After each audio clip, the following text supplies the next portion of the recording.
there is now an ongoing revolt in Morocco, led by Gen Zs in Morocco. And so you see how our Gen Zs have inspired the whole world, not just the continent.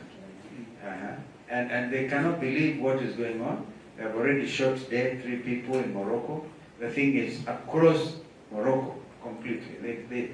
They thought that people started carrying Palestinian flags. They thought, these young people are talking about Palestinian-Israeli war. Then overnight it turned to, we want good governance. We want our country back. So you guys have a lot of work to do. We are there to work with you. And I want to agree absolutely with the comments and sentiments my brother Eugene has made. And because he's the only one listened to, I don't know what Justin said. Mother was here. I agree completely, absolutely, that you can talk of a ballot coup. Because that's what this country needs. But we cannot have that coup if people don't register. He sends some kind of lackluster approach to the whole thing.